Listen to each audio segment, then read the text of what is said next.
Hey everybody, how you doing? Tekking here, and welcome back to another episode of Yu-Gi-Oh! Histories, the show where you go to learn about Yu-Gi-Oh!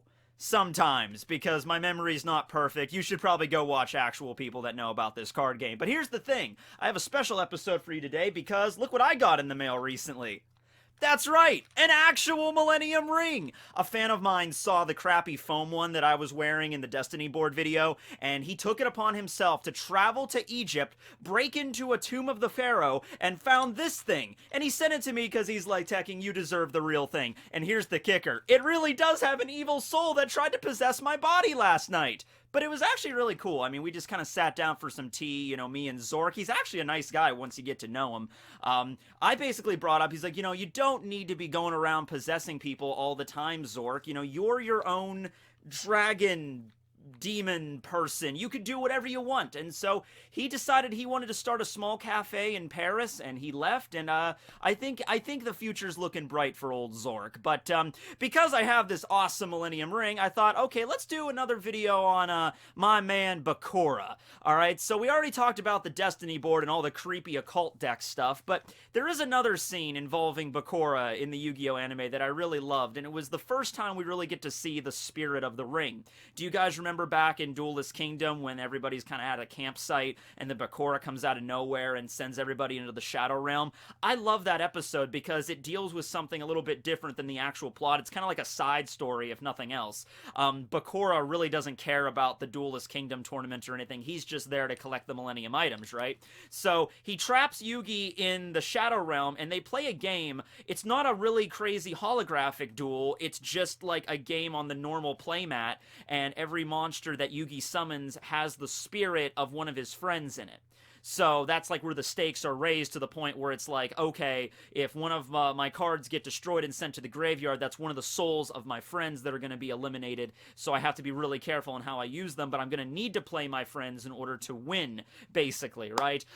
Now, the episode, it was only like a one thing, and then after the end of it, it looked like Yami Bakura was sealed away in the Shadow Realm, but of course, he just keeps on coming back, right? But it broke up the action. It was something that was really different at the time. It was one of my favorite episodes growing up. Now, in case you forget, the kind of deck that Bakura uses in this episode is a little different from his other decks we see him use in the series. He doesn't have his Dark Necropheres or his Dark Sanctuaries or his Ouija boards. He doesn't have his Diabound Kernels or whatever the hell he used against that duel with Yugi, the magic box thing. No. His deck is way more trolly back in the old days. Yeah, he's got a deck filled with jar cards as far as the eye could see. He's got Change of Heart. He's got the flip effect monsters that were always annoying back in the day, like Man-Eater Bug and Electric Lizard. Just cards that are really meant to just stall and just piss off your opponent every time you play them. So we're going to be talking about some jars today, not pots. Oh, we're not talking about pots yet. That's going to have to be a whole separate video until we start getting into the pot. You know what I mean? Oh yeah, I think you do. So this is going to be just for the jars, which there's honestly not as many as I thought there would be. You know, going away from Yu-Gi-Oh! And coming back to it after a few years and the whole Karibo infestation occurred, I thought, like, oh man, I'm gonna go on Yu-Gi-Oh! Wiki and there's gonna be like 35 different jar cards now. And there's a few new ones, but for the most part, it's pretty much the same ones I remember from playing the game. So with that being said, let's start off with the magic jar that started it all. That's right, kids. Ancient Jar. Yep, that's the card everybody remembers. Ancient Jar. No, of course not. Ancient Jar is a vanilla monster. It has no effect, and the only reason I bring it up is because it was the first jar card I was ever exposed to because I played Yu-Gi-Oh! Forbidden Memories, and I saw this card in there. It was never given an official English translation, though. I think Konami is saving those, like, really early cards until they really just run out of ideas, and they're like, oh crap, we don't have anything, and our artist is on vacation. We need to come up with 16 new cards for this new booster pack. Just go all the way back to the very beginning. So let's get Ancient Jar and let's get Zangi. We got to make sure to get Zangi in there. But yeah, that's the first jar card I was ever personally exposed to. But no, we want to talk about this thing. This demented evil thing. Quick question, is the shadowy eyeball thing, like, part of the jar? Like, is it connected to the jar itself? Like, the inside of the jar is, like, its innards and organs?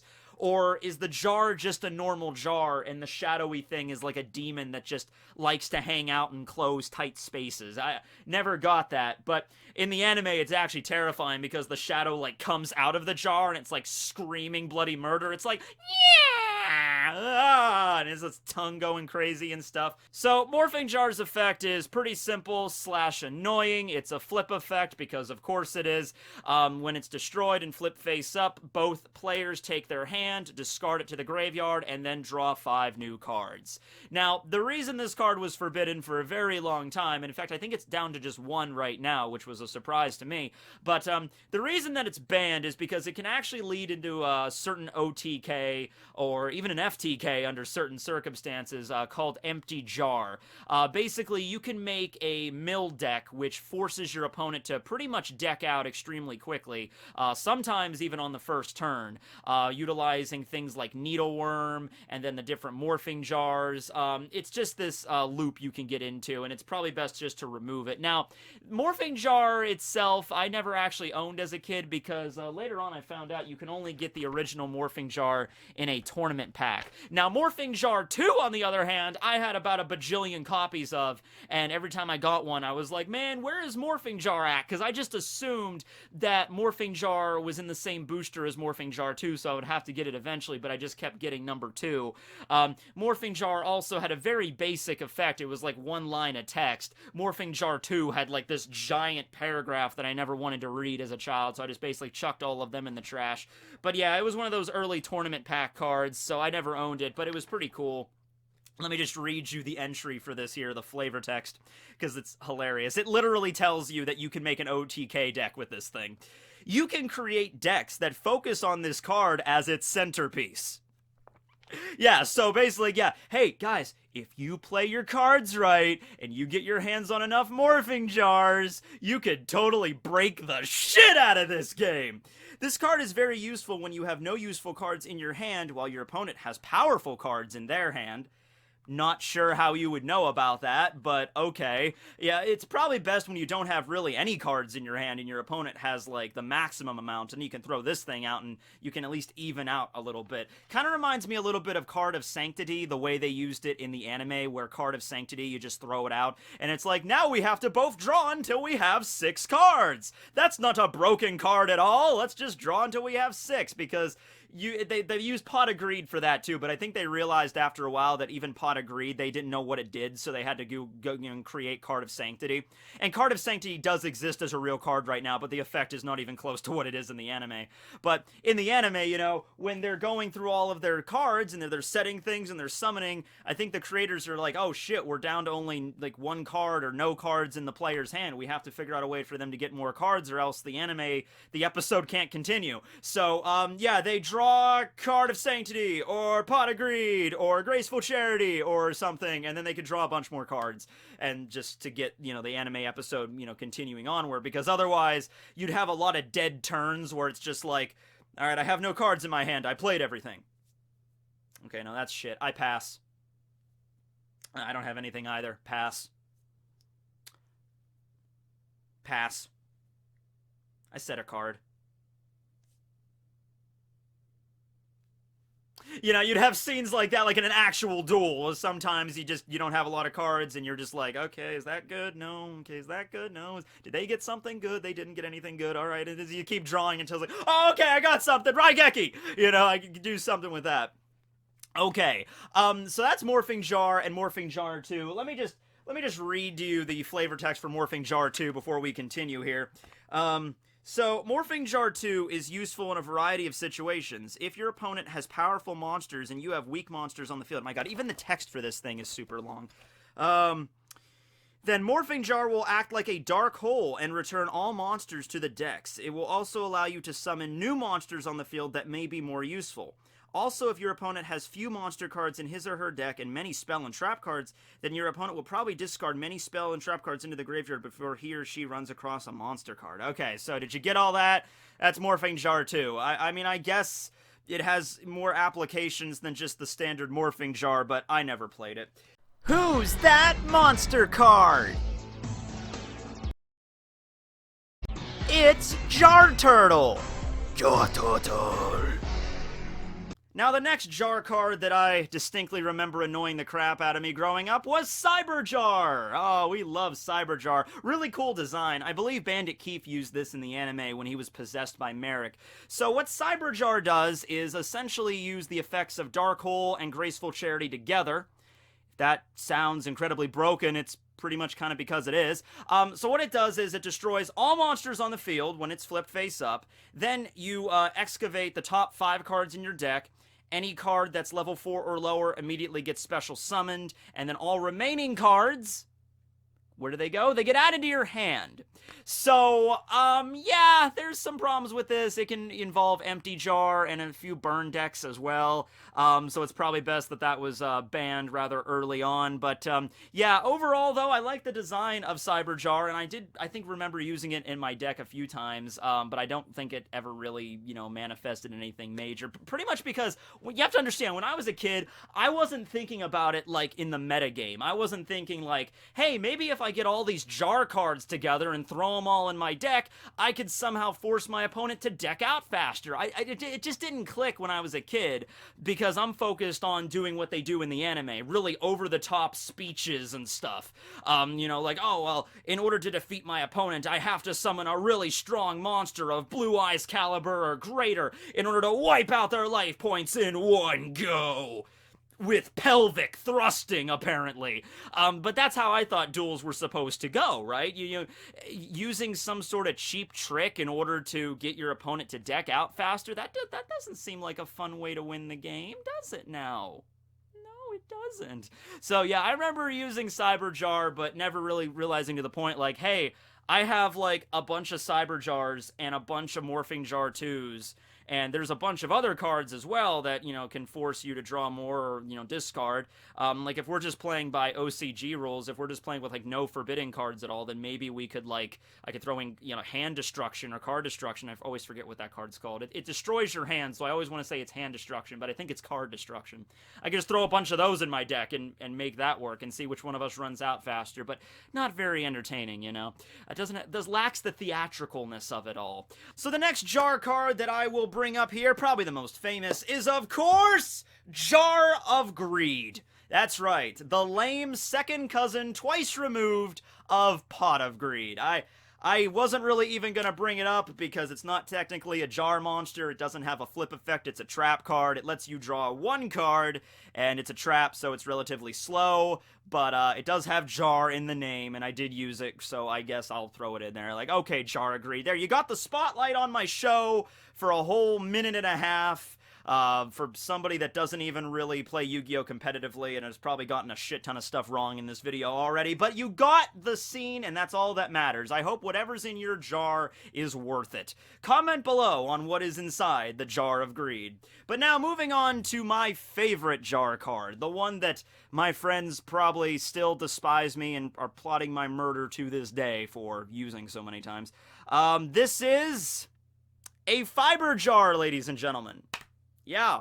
Now, what is a fiber jar? By the way, this isn't even the card I used all the time. I actually have an ultra rare variant that I actually have misplaced recently. Ever since starting this show, my Yu-Gi-Oh cards have been kind of scattered to the winds, but I do have an ultra rare fiber jar that I just love to just, oh, okay, I'm just gonna set that there, But okay, fiber jar basically resets the duel.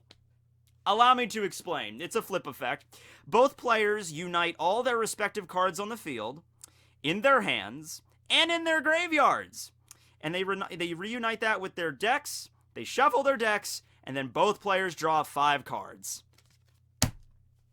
Yup.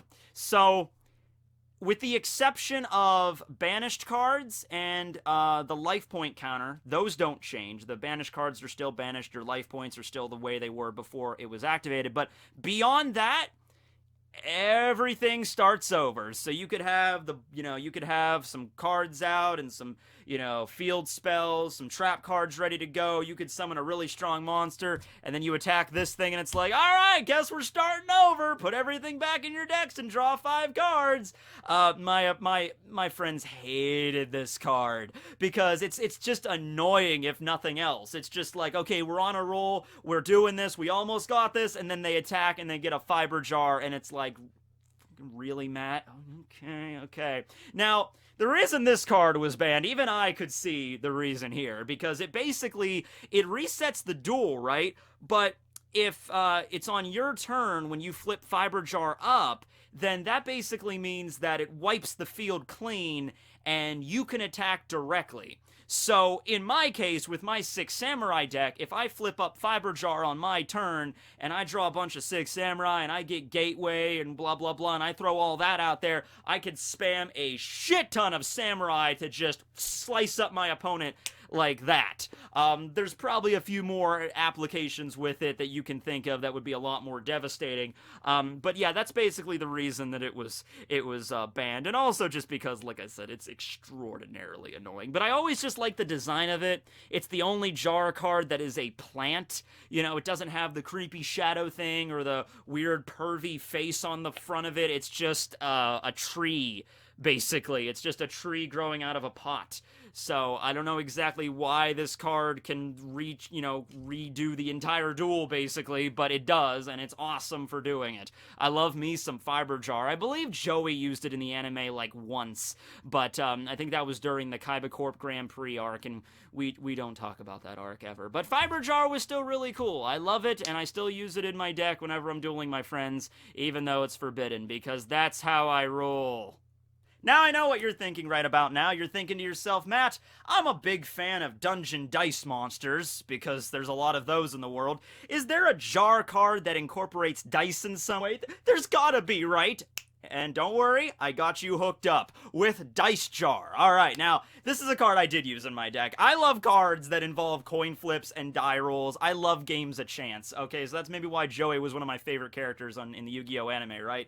Because it's like, yeah, in a competitive setting, you don't want to use them because the risk is too high usually, but it's like, hey, if I have nothing but dice monsters and I manage to roll good every single time, I look like I'm a damn genius, you know, but usually it doesn't go down that way. In fact, I don't believe it's ever gone down that way, but, you know, it'd be cool if it did. So anyway, Dice Jar. How it works is it flips face up, both players roll a 6-sided die, the one that has the lower number takes that number times 500 life points of damage. So if you roll a 3 and your opponent rolls a 5, you take 3 times 500, 1500, and you take that much damage. Now, if somebody rolls a 6, the other player automatically loses and they take 6,000 life points of damage. So if you bust out Dice Jar pretty early on in the game, you can take a nice, wet, sizable chunk right out of your opponent's life points, right? So, yeah, now that was very alluring to me as a kid.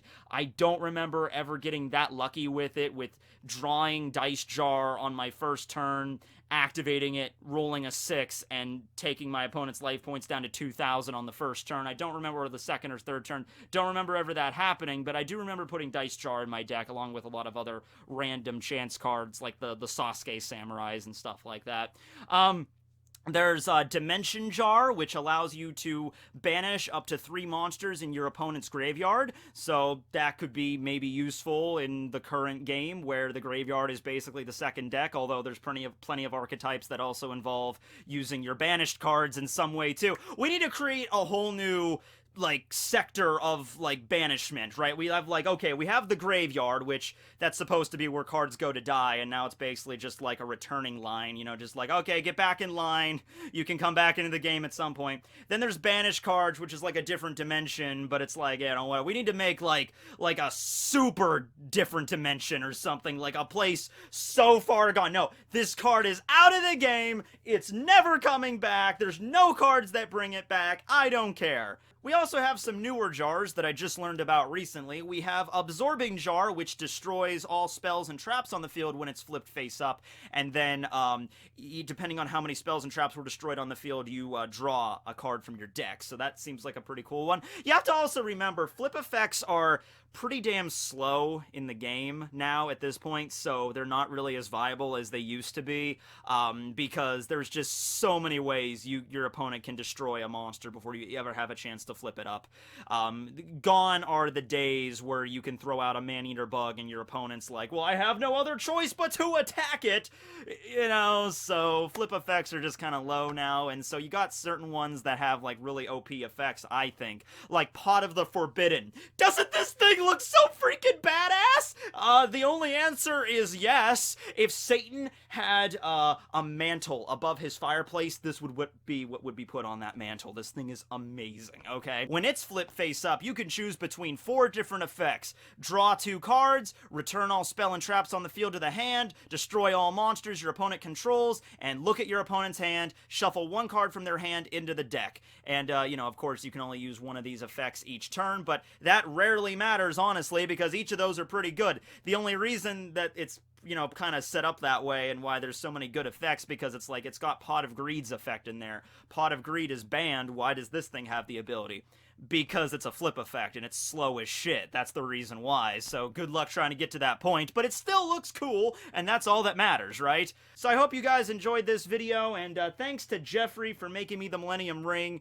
In all honesty, he contacted me after the So thank you once again. So thanks you guys for watching, and once again I wanted to thank Jeffrey for making me this awesome Millennium Ring. In all honesty, the real story is he contacted me and he was like, hey, I saw the Destiny board video, like, hey, I can make you an actual prop. I can make you a real Millennium Ring prop that, you know, isn't made out of foam. And I'm like, oh yeah, if you could do that, that'd be great. And so he worked on it for a long time. I also want to give a shout out to his brother as well. They live in the Netherlands, and they sent that to me. I just got it in the mail, like, about a week ago, and I kept, like, okay, I gotta do this Yu-Gi-Oh video, and it just kept getting pushed back throughout the week, and I'm like, I need to finally get this out, and I'm doing it, and it's good. Hopefully we can get back into some Yu-Gi-Oh histories, but I really just wanted to show off this awesome Millennium Ring, so thank you to Jeffrey, and I'll find some really nice place to put this up on my wall. I'm running out of space. I'll have to take down a poster or two, but I will find a place to put this. And yeah, now I guess I have to start collecting the other Millennium items in some capacity, so I guess I'm off to Egypt now. Later, everybody.